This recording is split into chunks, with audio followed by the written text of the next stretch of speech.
की राजनीति धीरे धीरे गर्म होती जा रही है। 114 माजी विधानसभा पहले से ही सारण जिले की हॉट सीट बन चुकी है और हमारे साथ अब्दुल मन्नान खां मदहोश हैं जो कि आज जन सुराज में शामिल हुए हैं। वाईवी गिरी जी हमारे साथ हैं, बातचीत करेंगे।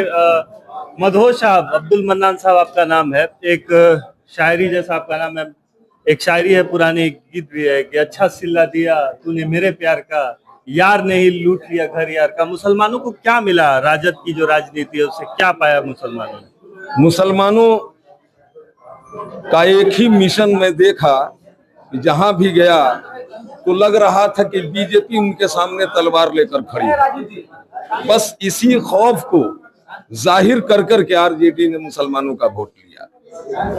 रही हक और हिस्सेदारी की बात, तो हमें नहीं लगा 35 साल में जो मुसलमानों की औकात है उसकी औकात का 10% भी उसको हक और हिस्सा दिया गया। लेकिन मुसलमान बीजेपी एक हौवा बनाया गया मुसलमानों के सामने और उसे मैंने बीजेपी से डरा कर वोट को अपने आरजेडी में कन्वर्ट किया गया। हम भी किया करते थे, क्या करें, पार्टी में थे तो वही काम कर, लेकिन दिल जलता था कि उसकी जरूरत नहीं है। लेकिन मौका मिला, एक नया रास्ता मिला। जनसुराज और प्रशांत जी ने जब हम 1.5 साल तक इनके पदयात्रा से लेकर अभी तक हमने इनको सर्च किया, इनको समझा, समझने के बाद हम भी कहा करते थे कि प्रशांत जी ये है, वो है, जनसुराज ये करेगी, वो करेगी। जो जिस पार्टी में थे उस हिसाब से हम बोलते थे। लेकिन लगा कि नजर बदलो तो नजारे भी बदल जाएंगे, नजर बदलो तो नजारे भी बदल जाएंगे, माजी बदलो तो किनारे भी बदल जाएंगे। और मैं दहशतो जुल्म की बेखौफ रवानी सुन लो, जनसुराज आएगा तो धारे भी बदल जाएंगे। जनसुराज आएगा तो धारे बदल जाएंगे। वाईवी गिरी जी, लगातार माजी में हम हॉट मतलब तीखी मिर्च मसाले वाली राजनीति चल रही है। दो लोग तो आपस में पहले से ही लड़ रहे हैं। एक बड़ा वोट है ब्राह्मण समाज का और मुस्लिम समाज का। तो मुस्लिम समाज की जो बात हम लोगों ने सुनी, ब्राह्मण समाज की भी कहीं चर्चा नहीं है राजनीति में, वो भी गायब है, हाशिए पर है। तो ऐसे में एक तो पहला सवाल है कि ये जो सामाजिक न्याय की बात हो रही थी राजद की तरफ, उसमें मुसलमानों को क्या मिला? और ब्राह्मण समाज की राजनीति अभी मांझी में कैसी चल रही है? क्या उसका तो कोई कॉन्टेक्स्ट नजर नहीं आ रहा है, क्योंकि आप एक इकलौते ब्राह्मण कैंडिडेट दिख रहे हैं, संभावित प्रत्याशी दिख रहे हैं, इसलिए मैं आपसे ये पूछा। पहले तो मैं अब्दुल मन्नान खान जी को बहुत बहुत धन्यवाद दूंगा कि इनके मन में जनसुराज की तरफ झुकाव हो गया था, लेकिन थोड़ा कहीं झिझक था। मैं इनसे मिल के इनसे बात किया और हमारी बात पर ये मानकर हमारे साथ इन्होंने कहा कि हमें पार्टी ज्वाइन करा दीजिए। मैं अब ज्वाइन करने के लिए तैयार हूँ। तो इनका मैं शुक्रिया अदा करता हूँ कि मेरे कहने पर और मेरे प्रोत्साहन पर इनके छिपी हुई जो अंदर की बात थी उसको बाहर इन्होंने निकाला और प्रशांत किशोर जी के सामने पटना जाके ये जनसुराज इन्होंने ज्वाइन किया। यहाँ तक आप समीकरण, जातीय और धार्मिक समीकरण की बात कर रहे हैं मांझी के संदर्भ में, तो मैं आपको बता दूं, हमारे प्रशांत किशोर जी जात और धर्म की राजनीति नहीं करते, इसलिए जातीय समीकरण पर ज्यादा बात करना ठीक नहीं है।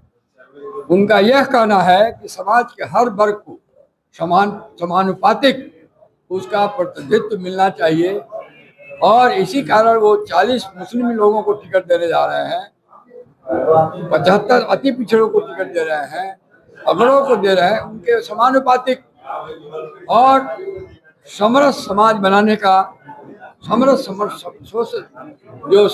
समाज बनाने का वो प्रयास कर रहे हैं।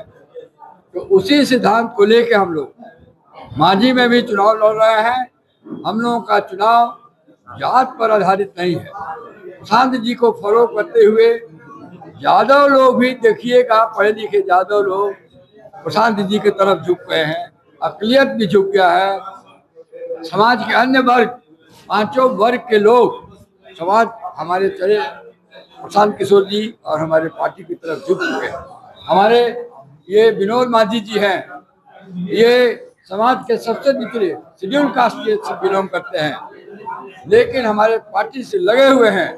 इनसे भी 2 मिनट पूछिए इनको क्या लग रहा वही है। मैं आपसे पूछ रहा हूँ कि जात पे आधारित है नहीं चुनाव, लेकिन बनाया तो जा रहा है ना, क्योंकि एनडीए से चूंकि ऐसा माना जा रहा है कि मांझी जो है ब्राह्मण बहुल क्षेत्र है, वहां से हमेशा से ब्राह्मण कैंडिडेट आए हैं कई पार्टियों से, लेकिन एक बनाया जा रहा है कि यादव वर्सेस राजपूत बनाने की कोशिश की जा रही है। तो इसमें मुस्लिम भी गायब है, ब्राह्मण भी गायब है, दलित भी गायब है। तो इस तरह से जो दो ध्रुव की एक पॉलिटिक्स है मांझी में बनाने की कोशिश है, तो अन्य जातियां जो हैं उनका क्या रोल रहेगा? देखिए, अन्य जातियां या जिस जात का ध्रुवीकरण भी करते हैं, ये सारी बात प्रसाद जी का सब प्रोग्राम देख के, सोच के, समझ के ये लोग इस बार जिस तरह 1977 में जात पात धर्म से छोड़ के लोगों ने वोट दिया था, इसी बिहार की जनता ने, उसी तरह इस बार बड़े बड़े पेड़ उड़ जाएंगे। देखिएगा जब एनडीए का वृक्ष गिरने लगेगा और राजद का, जिसको आप कभी नहीं सोचे हैं, वैसे पेड़, वैसे उम्मीदवार भी हारेंगे।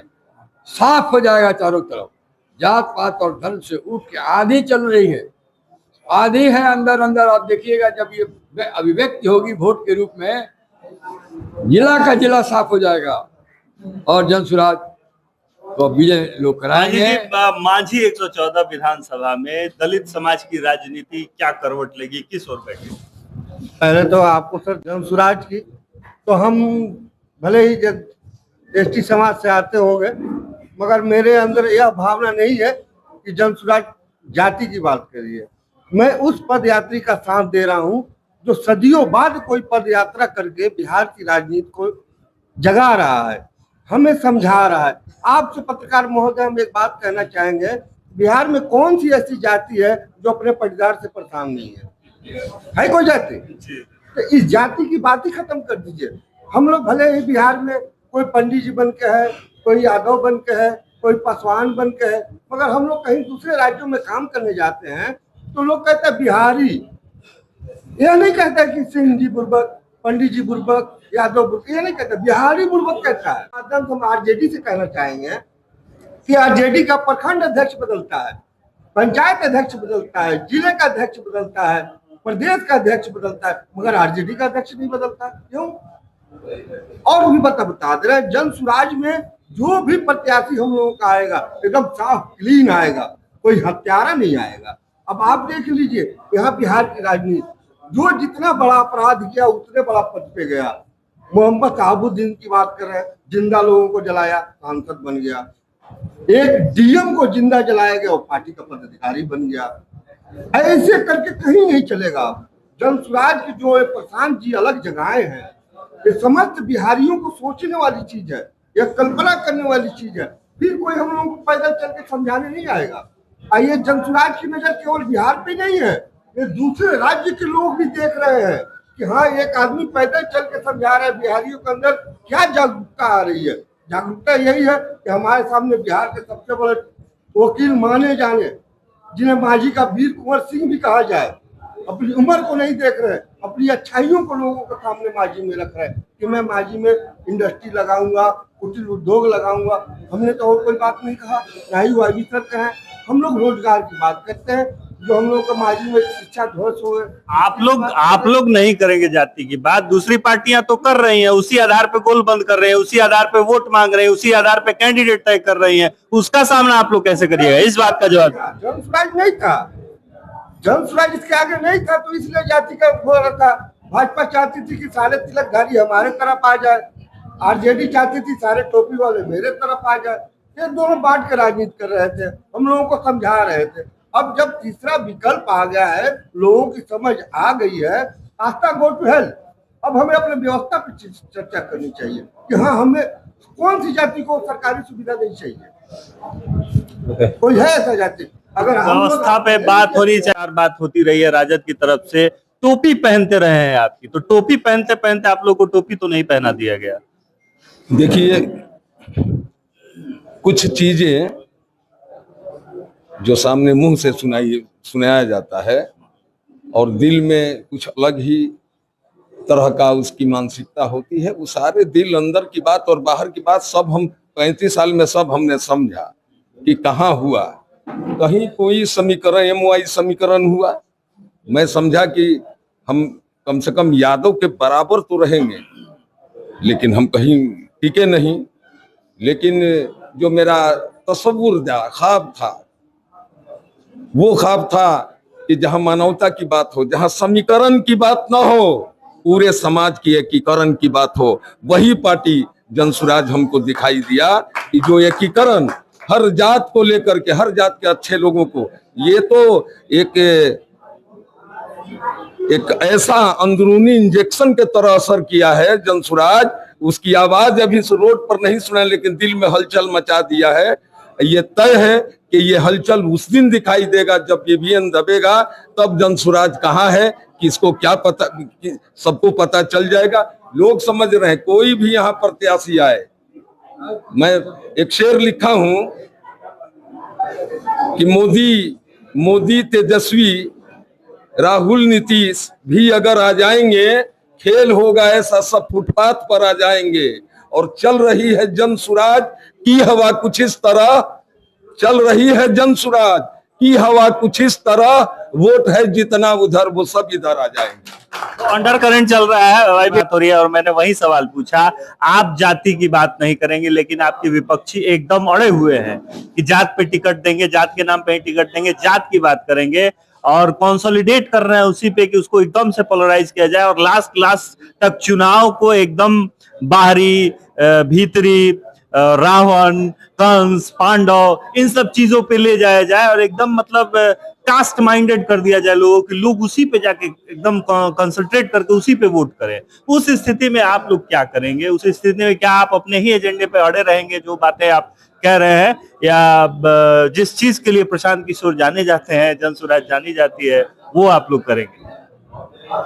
देखिए, मैं फिर दोबारा आपको बता रहा हूं कि समाज में सरकार के बदलाव का जो बीज अंकुरित हो चुका है, जिस प्रकार 1977 में जयप्रकाश आंदोलन हमारी सारी जनता धर्म से हटके, जात से हटके सारे कांग्रेसियों को हरा दी थी, उसी तरह मानसिकता इससे बन गई है। प्रशांत किशोर जी का जो सिद्धांत है, उनका जो विचार है, उनकी जो जीवन की शैली है, जिस प्रकार विकास करना चाहते हैं, हर लोगों के मन में, हर जात के, हर धर्म के लोगों के मन में, हर वर्ग के लोगों में बैठ चुका है। अब जैसे मनान साहब ने कहा, जिस दिन ईवीएम का बटन दबेगा, लोग जात पात भूल के, कितना भी जात पात फंसाना चाहे, बिहार की जनता समझ चुकी है सर बात को, उसमें फंसने वाले नहीं है। 35 साल से फंस चुकी है। अब वो इससे 35 साल के जाल से, जात पात और धर्म के जाल से निकलकर स्वच्छ सरकार देना चाहती है, भ्रष्टहीन सरकार देना चाहती है। इसलिए विपक्षी लोग का जो ताना बाना जात और धर्म का होने जा रहा है, ये सफल नहीं होगा, ऐसा हम लोग का विश्वास है। तो राजनीति माझी में चरम पे जा रही है, हर तरफ नए नए समीकरण बन रहे हैं। आज मन्नान साहब जो है शामिल हुए हैं जनसुराज में और लगातार माझी की राजनीति बदल रही है। भले ही जनसुराज के जो नेता हैं, कैंडिडेट हैं, वो कितने भी दावे कर लें, अंत तक समीकरण जो है अपने पक्ष में बनाने की कोशिश जनसुराज करेगा ही।